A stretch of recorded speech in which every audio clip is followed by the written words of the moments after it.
Good morning everyone. This is Fazil Khan and you are watching the online classes conducted by Daffodils Public Secondary School. I hope कि आप घर पर सभी लोग बहुत अच्छे से होंगे और अच्छे से पढ़ाई कर रहे होंगे। कल हमने आपका चैप्टर थ्री स्टार्ट कर दिया था ग्लिम्सेज ऑफ द पास्ट, इतिहास की कुछ झलक यानी इतिहास की कुछ झलकियाँ। तो आपका ये चैप्टर जो था वो हिस्ट्री के बारे में है। ओके, सो हमने इसका समरी भी देखी थी और इसका कुछ पार्ट इसका कंप्लीट भी किया था।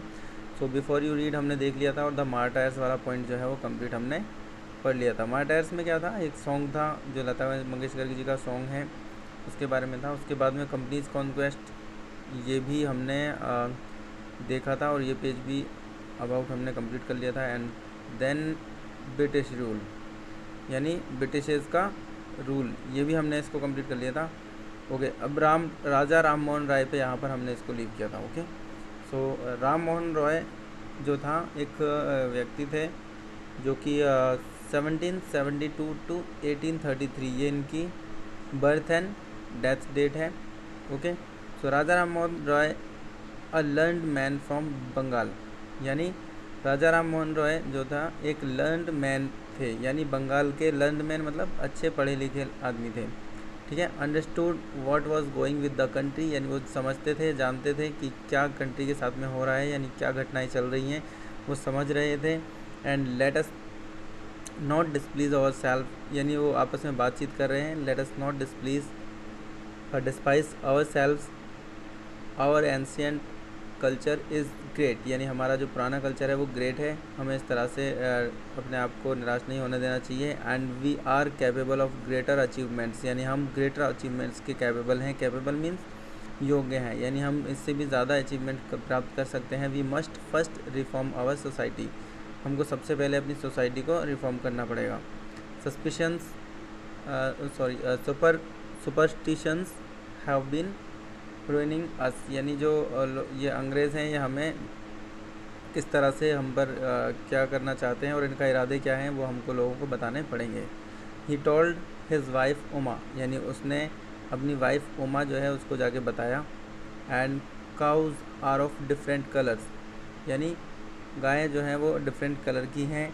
But the colour of their milk is the same, परंतु उनके मिल्क का कलर हमेशा सेम ही है, यानी गाय चाहे काली हो चाहे सफ़ेद हो कैसी भी हो, लेकिन उसका दूध वो हमेशा सफ़ेद ही देती है, मिल्क का कलर हमेशा सेम ही है। तो वैसे ही different teachers have different opinions but the essences of every religion is the same, यानी हर धर्म के लोग, अलग अलग धर्म के लोग, चाहे कितने भी धर्मों के लोग हों, लेकिन वो जो बात कहते हैं वो चाहे अलग अलग तरीका हो उनका कहने का, लेकिन बात वो हमेशा एक ही कहते हैं।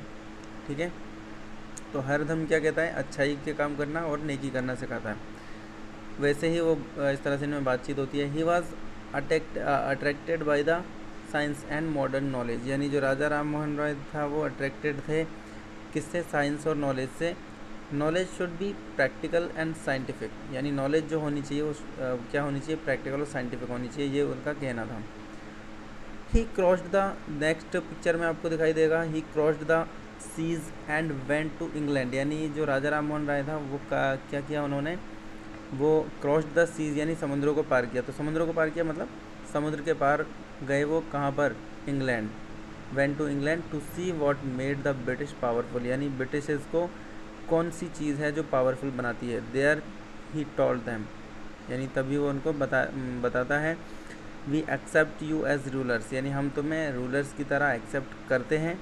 But and you must accept us, परंतु तुम्हें भी हमें एक्सेप्ट करना पड़ेगा एज सब्जेक्ट्स, किस तरह से, सब्जेक्ट्स की तरह। But you must remember the responsibility, परंतु तुम्हें क्या करना पड़ेगा, अपनी रिस्पॉन्सिबिलिटीज़ को, अपनी जिम्मेदारीज़ को रिमेंबर रखना पड़ेगा, याद रखना पड़ेगा। A ruler owes to his subjects, यानी जो कि एक रूलर अपनी प्रजा के साथ में करता है, यानी तुमको हम राजा मानते हैं, तुम रूलर बन जाओ, हम तुम्हारे प्रजा बन जाते हैं, लेकिन एक रूलर अपनी प्रजा के साथ में क्या रूल्स अपनाता है, क्या रूल्स फॉलो करता है, क्या उसकी जिम्मेदारियाँ होती है, रिस्पॉन्सिबिलिटीज़ होती हैं, वो भी तुम्हें अपनी याद रखनी पड़ेंगी, तो उनको तुम्हें भूलना नहीं चाहिए। देन ही स्टार्टेड न्यूज़पेपर, यानी उसने तभी एक न्यूज़पेपर स्टार्ट किया। But the suspicious British stopped them in 1823। अब अगर न्यूज़ रिपोर्ट, मान लो कोई अगर चैनल या न्यूज़ पेपर स्टार्ट होता है तो वो क्या करता है, सबकी पोल खोलता है। तो इसी तरह से अंग्रेज़ों की पोल खुलने लगी थी वहाँ पर, तो उनको वो अच्छा नहीं लग रहा था, तो उन्होंने न्यूज़पेपर को बंद करवा दिया था। कब? 1823 में। यानी राजा राम मोहन राय ने एक न्यूज़पेपर भी स्टार्ट किया था जो कि 1823 में अंग्रेज़ों के द्वारा बंद करा दिया गया था। उसके बाद में 5th पॉइंट आता है आपका ऑपरेशन 1765 टू 1835, यानी ऑपरेशन 1765 से 1835 तक जो चला था वो क्या था। इसके बाद में जो है आपका देखो जेल के अंदर जो है एक व्यक्ति खड़ा हुआ है, और उसके बाद में इसके कुछ British continued to oppress Indians, परंतु ब्रिटिशर्स ने क्या करना जारी रखा, इंडियंस को ऑपरेस करना जारी रखा। इन 1818 यानी 1818 में they had passed regulation third, यानी उन्होंने रेगुलेशन थर्ड का जो बिल था वो पास कर दिया, उनको नए नियम लागू कर दिए। Under it an Indian could be gelled without trial in a court, यानी इसके अंडर क्या था, यानी उस रूल रेगुलेशंस में क्या था, थर्ड रेगुलेशन में ये था कि एक इंडियन को जो है बिना किसी कोर्ट में सुनवाई के डायरेक्ट जेल कर दिया जाएगा। अगर वो कोई गलती करता है तो उसकी कोई सुनवाई नहीं होगी, डायरेक्ट उसको जेल भेज दिया जाएगा, कोई कोर्ट नहीं होगा, कोई कुछ भी नहीं होगा। तो इस तरह से उसमें रूल बनाए गए। All the time British officers in India Drew big salaries, यानी हमेशा ब्रिटिश ऑफिसर जो होते थे इंडिया से बड़ी सैलरी ड्रू करते थे। ड्रू मतलब निकालते थे, यानी विदड्रॉ करते थे। And also made fortunes in private business, और प्राइवेट बिजनेस में भी अपना भविष्य बनाया, अपना खूब पैसा कमाया। बाई नेक्स्ट पिक्चर में आता है बाई 1829, यानी 1829 तक Britain was exporting British goods, यानी ब्रिटेन जो है वो ब्रिटिश गुड्स को यानी चीज़ों को एक्सपोर्ट कर रहा था 1829 तक, worth 7 crore rupees to India. कितनी चीज़ें एक्सपोर्ट कर चुका था? 7 करोड़ की, 7 करोड़ रुपए के वर्थ की चीज़ें, यानी इतनी कीमत की चीज़ें एक्सपोर्ट कर चुका था, तो 1829 तक। देन यहाँ पर कुछ पिक्चर दिखाई गई है again. The British proposed prepared on the companies loot, यानी ब्रिटिश जो है उसने prospered on the companies loot while Indian industries began to die, यानी इंडियन इंडस्ट्रीज जो है वो जब दम तोड़ रही थी तो उन्होंने अपनी कंपनी से लूट करना स्टार्ट कर दिया, लूटना स्टार्ट किया। Governor general Bentinck reported back home, यानी गवर्नर जनरल जो बेंटिक था उसने रिपोर्टेड बैक कर लिया होम के लिए। And the bones of cotton weavers are bleaching the plains of India, यानी जो कॉटन वेवर्स की बोन्स थी, हड्डियों से एक तरीके से जो इंडिया के पठार थे, प्लेन्स थे, वो भरने लगे। यानी कॉटन वेवर कौन थे? धुनाई करने वाले जो होते हैं ना, कॉटन वेवर होते हैं, उनको बोलते हैं, जो रुई को धुनते हैं। तो उन लोगों के बेचारों की वो परेशान होने लगे और दम तोड़ने लगे।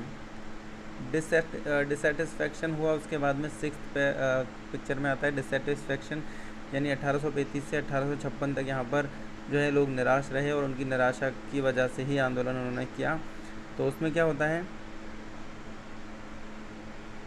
Education in India was in Persian and Sanskrit, यानी एजुकेशन जो इंडिया में थी वो पर्शियन और संस्कृत में थी। In 1835 a Englishman named Macaulay suggested a change, यानी 1835 में एक इंग्लिश मैन जो था जिसका नाम मैकुली था, उसने क्या किया, एक चेंज को सजेस्ट किया कि क्या करना चाहिए, we should teach the native through the English language, यानी हमें नेटिव्स को इंग्लिश लैंग्वेज सिखानी चाहिए। नेटिव्स मतलब उनके साथ में काम करने वाले लोग। I agree. तो फिर उसका ब्रिटिश गवर्नर था वो एग्री कर गया, और उसमें उन्होंने क्या किया, इंग्लिश को स्टार्ट कर दिया इंडिया में। English education produced clerks to whom the British give pretty job under them, यानी उनके नीचे जो काम करने वाले थे उनको अगर इंग्लिश आती थी तो ब्रिटिश क्या करते थे, उनको अच्छी सैलरी देते थे, जैसा कि आजकल होता है। ठीक है, तो उन्होंने इस तरह से हमारी मातृभाषा को हटा के और इंग्लिश स्थापित करते चले गए। लोगों में इंग्लिश सीखने की जिज्ञासा होने लगी क्योंकि अच्छी सैलरी मिलेगी।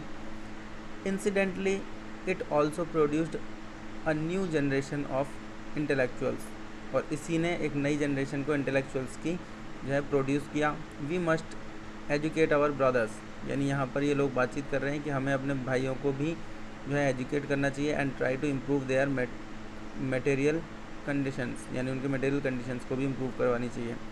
For that we must convey our grievances to the British parliament, और इसीलिए हमें अपना ब्रिटिश पार्लियामेंट के लिए आभार व्यक्त करना चाहिए। तो यहाँ पर बाई 1856 देखो, यहाँ पर जब हमने ऊपर मैप देखा था तो वहाँ पर कुछ पार्ट पिंक था और बहुत सारा पार्ट जो है यहाँ पर येलो था, लेकिन अब यहाँ पर कुछ पार्ट येलो रह गया है और बहुत सारा पार्ट पिंक हो गया है। तो इसका मतलब यह है कि बाई 1856 यानी 1856 तक the British had conquered the whole of India, यानी ब्रिटिश ने जो है लगभग क्या कर लिया था, पूरे के पूरे इंडिया को कॉन्क्वर कर लिया था, यानी वो जीत चुके थे। यहाँ पर स्टेट्स हैं, कुछ राज्य हैं जो इंडिया के हैं जो येलो में दिखाए गए हैं और ब्रिटिश एरियाज़ जो है वो पिंक में है। तो आप खुद देख सकते हैं कि कितना सारा एरिया जो है ब्रिटिश ने कवर कर लिया था। They care little about the needs of Indian, यानी उन लोगों ने क्या करना स्टार्ट कर दिया, इंडियंस की नीड को बहुत कम से वो देखभाल करते थे, ध्यान देते थे। Our kings have become puppets and we have lost our old jobs, यानी हमने अपनी पुरानी नौकरियां भी खो दी हैं और हमारे किंग्स जो हैं वो बिल्कुल उनके कुत्ते बन चुके हैं एक तरीके से। एंड लैंड्स, और फिर वो दूसरा बोलता है, साधु टाइप में जो आदमी खड़ा है वो कहता है कि और हमारी ज़मीन है वो भी तो उन्होंने हथिया ली हैं।